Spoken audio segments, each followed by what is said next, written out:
بسم اللہ الرحمن الرحیم۔ السلام علیکم ورحمۃ اللہ وبرکاتہ۔ دن بھر کی اہم خبروں کو لے کر میں سید احمد یات ندوی آپ کے روبرو۔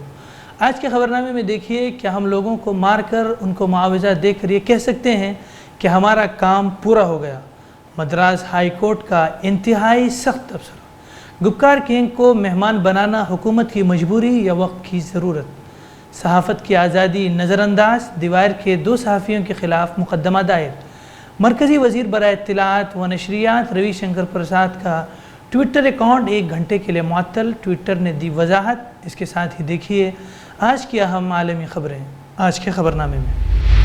ناظرین، بڑھتے ہیں پہلی خبر کی طرف۔ کووڈ کی وجہ سے پچھلے کئی مہینوں سے بند اسکولوں کو دوبارہ کھولنے سے متعلق محکمہ تعلیم بروز پیر فیصلہ کرے گی۔ شہر بنگلور میں محکمہ تعلیمات عامہ کے دفتر میں ریاستی وزیر برائے بنیادی اور ثانوی تعلیم سریش کمار کی صدارت میں منعقدہ اجلاس میں اکثر اضلاع کی ڈپٹی ڈائریکٹر کے ذریعے اسکول کھولنے کی گزارش کرنے کی خبر ملی۔ اس اجلاس میں اس بات پر تبصرہ ہوا کہ اکثر طلباء اسکول آنے کا انتظار کر رہے ہیں۔ پچھلے 15 مہینوں سے بچوں نے اسکولوں کی شکل تک نہیں دیکھی۔ اسکولوں کو کھولنے کی کئی ڈپٹی ڈائریکٹروں نے سریش کمار سے درخواست کی ہے۔ کووڈ کی شرح اس وقت 3% سے کم ہو گئی، اس لیے اسکولز کھولے جا سکتے ہیں۔ اسکولز مرحلوں میں کھولنے کی تجویز پیش کی گئی ہے۔ پہلے مرحلے میں 7ویں تا 10ویں جماعت، دوسرے مرحلے میں 5ویں تا 6ٹھی جماعت کے بچوں کے لیے اسکولز کھولنے کا مشورہ زیر غور ہے۔ اسکول کھولنے کے لیے بہت جلد رہنما خطوط جاری کیے جائیں گے، جیسے بچوں کا ماسک پہننا لازمی، اسکولوں کے اساتذہ اور دیگر عملے کا ویکسینیشن عمل لازمی ہوگا۔ اسکولوں میں بچوں کے لیے گرم پانی کا انتظام کرنا ہوگا۔ اسکولوں کے بیت الخلاء کی مکمل صفائی کرنی ہوگی۔ صرف صحت مند بچوں کو ہی اسکول آنے کی اجازت ہوگی۔ اسکولوں میں ایمرجنسی کے لیے ڈاکٹر کی دستیابی۔ اسکولز اور کالجز کھولنے سے متعلق مزید رہنما خطوط سریش کمار بروز پیر متعلقہ افسروں اور مابین صلاح مشورے سے طے کر کے پیش کریں گے۔ اسکول کے نہ کھلنے سے بچوں کا تعلیمی نقصان ہوا ہے اور وہ کتابیں جو انہیں اس درجے میں پڑھنے کی ہوتی تھی، اس درجے سے انہیں اگلے درجے میں ان کتابوں کو بنا پڑھے ہی ترقی دی گئی ہے، جبکہ اگلے درجات میں جانے کے لیے اس سے پہلے درجے والی کتابیں ایک مقام رکھتی ہیں۔ لہٰذا اب اس بات کا اندازہ زیادہ ہے کہ اسکولوں میں نئی تعلیمی سال کے ساتھ نیا تعلیمی نصاب یعنی سلیبس جاری کیے جا سکتے ہیں۔ بڑھتے ہیں دوسری خبر کی طرف۔ پیپلز ڈیموکریٹک پارٹی یعنی PDP کی صدر محبوبہ مفتی نے جمعے کو دہرایا ہے کہ وہ خود تب تک کوئی انتخاب نہیں لڑے گی جب تک کہ جموں کشمیر کو خصوصی درجہ بحال نہیں ہو جاتا۔ انہوں نے ساتھ ہی کہا کہ مرکزی قیادت کو یقینی بنانے پر توجہ دینی چاہیے کہ سابقہ ریاست کے لوگوں کے ساتھ دل کی دوری ختم ہو۔ سابق وزیر اعلیٰ نے جموں کشمیر کا خصوصی درجہ روکنے کے لیے 5 اگست 2019 کو پاس کیے گئے احکامات کو ہٹانے پر زور دیا۔ انہوں نے کہا کہ جبر و استحصال کے دور کو ختم کرنا ہوگا۔ مرکز نے 5 اگست 2019 کو خصوصی درجہ ختم کرنے کے بعد اس وقت کے جموں کشمیر صوبے کو 2 یونین ٹریٹری جموں و کشمیر اور لداخ میں منقسم کر دیا گیا تھا۔ محبوبہ نے کہا کہ میں نے کئی بار واضح کیا ہے کہ میں یونین ٹریٹری میں کوئی انتخاب نہیں لڑوں گی، لیکن ساتھ ہی میرے پارٹی اس بات سے بھی واقف ہے کہ ہم کسی کو سیاسی جگہ نہیں لینے دیں گے۔ ہم نے پچھلے سال ضلع ترقیاتی کونسل کا انتخاب لڑا تھا۔ معلوم ہو کہ محبوبہ مفتی نے پچھلے سال حراست سے چھوٹنے کے بعد کہا تھا کہ جب تک 5 اگست 2019 کو آئین میں کی گئی تبدیلیوں کو واپس نہیں لے لیا جاتا تب تک انہیں انتخاب لڑنے میں کوئی دلچسپی نہیں ہے۔ PDP صدر نے کہا کہ اس طرح اگر اسمبلی انتخاب کا اعلان ہوتا ہے تو پارٹی بیٹھ کر چرچا کرے گی۔ NDTV سے بات کرتے ہیں محبوبہ مفتی نے مزید کہا کہ انتخاب سے پہلے لوگوں میں بھروسہ قائم کرنے کی ضرورت ہے، کیونکہ ان کا یقین ڈگمگا گیا ہے، وہ ٹوٹ گئے ہیں، مایوس ہیں۔ تو سب سے پہلے آپ لوگوں کے پاس جانا ہوگا، انتخاب بعد میں ہو سکتے ہیں۔ مزید انہوں نے کہا ہے کہ ہمیں لگتا ہے کہ ہم اعتماد کو بڑھانے کے کچھ طریقے نکالنے میں اہل ہوں گے، شاید اسے لوگوں کو کچھ راحت ملے، اس لیے ہمیں لگا کہ وہاں بیٹھک میں جانا اہم ہے۔ انہوں نے کہا کہ دوبارہ بھروسہ قائم کرنے کے لیے ان میں جموں کشمیر اور لداخ خطے کی سیاحتی اور کاروباری کمیونٹی کو راحت فراہم کرنا شامل ہے۔ گزشتہ 24 جون کو 14 رکنی وفد نے نہ صرف وزیر اعظم بلکہ وزیر داخلہ امت شاہ اور سینئر نوکرشاہوں سے بھی ملاقات کی۔ وفد کے دیگر ممبروں میں سابق وزیر اعلیٰ فاروق عبداللہ، غلام نبی آزاد اور عمر عبداللہ وغیرہ شامل تھے۔ وزیر اعظم نریندر مودی کے ساتھ کل جماعتی اجلاس میں شامل اکثر سیاسی پارٹیوں نے جموں کشمیر کے مکمل ریاست کا درجہ بحال کرنے اور جلد سے جلد اسمبلی انتخابات کروانے کی مانگ اٹھائی ہے۔ بڑھتے ہیں تیسری خبر کی طرف۔ ناظرین، صحافت کی آزادی کو قطع نظر کرتے ہوئے یو پی پولیس نے بارہ بنکی میں دیوائر کی ان 2 صحافیوں کے خلاف کیس درج کر لیا ہے جنہوں نے رام سنی گھاٹ پر واقع غریب نواز مسجد پر دستاویزی رپورٹ تیار کی ہے۔ تقریباً 100 سالہ قدیم اس مسجد کو ضلع انتظامیہ نے دھاندلی کا مظاہرہ کرتے ہوئے شہید کر دیا ہے۔ یہ معاملہ الہ آباد ہائی کورٹ میں زیر سماعت ہے، جس نے انتظامیہ کو سخت نوٹس جاری کیا ہے۔ مسجد سے متعلق حقائق سے واقف کرانے والی رپورٹ تیار کرنے پر یو پی پولیس نے دیوائر کے صحافیوں سراج علی اور مکل ایس چوہان کے خلاف ہی کیس درج نہیں کیا ہے، بلکہ محمد انیس اور محمد نعیم نامی ان 2 افراد کو بھی ملزم بنایا ہے جن سے مذکورہ دونوں صحافیوں نے گفتگو کی تھی۔ پولیس نے ان پر دستاویزی رپورٹ میں اشتعال انگیز بیان دینے کا الزام عائد کیا ہے۔ پولیس کے مطابق اس کی وجہ سے متعصبانہ، گمراہ کن اور غلط تاثر قائم ہوتا ہے۔ یاد رہے کہ بارہ بنکی ضلع انتظامیہ نے مذکورہ مسجد کو 17 مئی کو شہید کر دیا تھا۔ مسجد کو غیر قانونی قرار دینے کے لیے الہ آباد ہائی کورٹ کی لکھنؤ بینچ کے 2 اپریل کے فیصلے کو جواز بنایا گیا تھا۔ یہ مسجد تحصیل سے متصل اور ایس ڈی ایم کی رہائش گاہ کے سامنے واقع ہے۔ سابق ایس ڈی ایم پر حکم امتناعی کے باوجود مسجد کو شہید کرنے کا الزام ہے۔ ناظرین، بڑھتے ہیں چوتھی خبر کی طرف۔ مئی 2018 میں توتی کورن میں اینٹی اسٹرلائٹ مظاہرے کے دوران پولیس کی فائرنگ میں 13 افراد کی موت کے حوالے سے مدراس ہائی کورٹ نے بے حد سخت تبصرہ کیا ہے۔ ہائی کورٹ نے کہا ہے کہ ہم لوگوں کو مار کر ان کو معاوضہ دے کر یہ کہہ سکتے ہیں کہ ہمارا کام پورا ہو گیا۔ کیا ہم ایسا سماج بنانا چاہتے ہیں؟ یہ تبصرہ مدراس ہائی کورٹ کی مدورائی بینچ کے چیف جسٹس بنرجی نے کہا ہے، عرضی سماعت کے دوران کیا ہے۔ بینچ دوسرے ججز نے نیشنل ہیومن رائٹس کمیشن سے اس معاملے پر رپورٹ طلب کی تھی۔ چیف جسٹس نے پلانٹ بند کرنے کا مطالبہ کرتے ہوئے پرتشدد احتجاج میں مارے گئے لوگوں کے اہل خانہ کو دیے جانے والے معاوضے کا ذکر کرتے ہوئے کہا، کیا متاثرین کو محض پیسے دے کر معاملے کو رفع دفع کرنا ممکن ہے؟ چیف جسٹس بنرجی نے مزید کہا، یہ تشویشناک بات ہے کہ ریاست اپنی پولیس کے ذریعے نہتے مظاہرین پر گولیاں برسا رہی ہے اور 3 سال بعد بھی کسی کے خلاف معاملہ تک درج نہیں کیا گیا ہے۔ آئینی اصولوں پر چلنے والے سماج کے لیے یہ اچھا نہیں ہے کہ ہم متاثرین کے اہل خانہ کو معاوضہ دے دیں، پولیس کی کارروائی اور اس کے ممکنہ ظلم کو نظر انداز کر دیں۔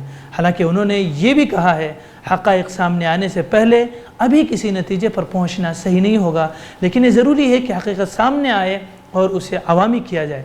پولیس فائرنگ میں ہلاک ہونے والے لوگوں کا یہ مقدمہ بند کر دیا گیا تھا، جس کے بعد ایک NGO کے ڈائریکٹر نے ہائی کورٹ میں عرضی داخل کر کے اس کیس کو دوبارہ کھولنے کا مطالبہ کیا تھا۔ جمہوری ملک ہندوستان میں اب تک جوڈیشری نظام پر اب بھی لوگوں کو بھروسہ برقرار ہے اور انہی فیصلوں کی اور انہی اسٹیٹمنٹ اور تبصروں کی وجہ سے لوگ عدالتوں کا دروازہ کھٹکھٹاتے ہیں اور انصاف حاصل کرنے کی کوشش کرتے ہیں اور انصاف انہیں حاصل ہو بھی جاتا ہے۔ بڑھتے ہیں 5ویں خبر کی طرف۔ ٹویٹر نے 25 جون کو امریکہ کے DMCA کے خلاف ورزی کا حوالہ دیتے ہوئے مرکزی وزیر برائے اطلاعات و نشریات روی شنکر پرساد کا ٹویٹر اکاؤنٹ 1 گھنٹے کے لیے بلاک کر دیا تھا، جس پر کافی ہنگامہ ہوا۔ روی شنکر پرساد نے ٹویٹر کے اس عمل کی سخت الفاظ میں مذمت بھی کی تھی۔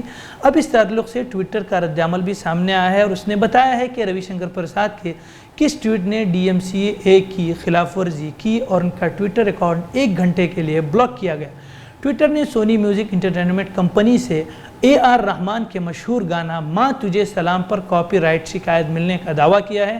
ساتھ ہی سوشل میڈیا پلیٹ فارم نے اس کو لے کر اپنی صفائی میں کہا ہے کہ امریکہ کی DMCA کے نوٹس کے بعد یہ اکاؤنٹ عارضی طور پر بلاک کیا گیا تھا۔ ٹویٹر کے ترجمان نے بتایا کہ جس ٹویٹ کی وجہ سے معاملہ سامنے آیا ہے اس پر روک لگا دی گئی ہے۔ ٹویٹر کے ترجمان نے اس سلسلے میں وضاحت پیش کرتے ہوئے کہا ہے کہ ہم اس بات کی تصدیق کرتے ہیں کہ DMCA نوٹس کے بعد عزت مآب IT وزیر روی شنکر پرساد کے اکاؤنٹ پر عارضی روک لگائی گئی تھی۔ جس ٹویٹ کی وجہ سے معاملہ سامنے آیا اس کو بھی ہٹا دیا گیا ہے۔ ہماری پالیسی کے مطابق کسی چیز کی کاپی رائٹ کے مالک یا اس کے اختیار یافتہ نمائندے سے قانونی شکایت ملنے پر ہم اس طرح کی کارروائی کے اہل ہوتے ہیں اور ہم اس طرح کی کارروائی ہمیں کمپنیوں کی پالیسیوں کو سامنے رکھتے ہوئے کرنی پڑتی ہے۔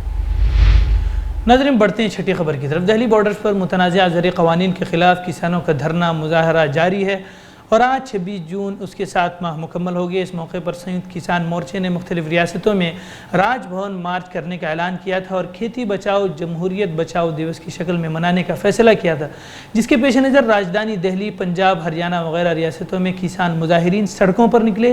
کسان مظاہرین متنازع زرعی قوانین کی واپسی اور MSP پر قانون بنائے جانے کا مطالبہ کرتے ہوئے مرکز کی مودی حکومت کو تنقید کا نشانہ بھی بنایا ہے۔ راجدھانی دہلی میں کسان لیڈروں کے ذریعے راج بھون مارچ کے اعلان کو دیکھتے ہوئے ہفتے کے روز سخت سیکورٹی انتظامات دیکھنے کو ملے۔ اس درمیان مرکزی وزیر زراعت نریندر سنگھ تومر کا بیان بھی سامنے آیا ہے۔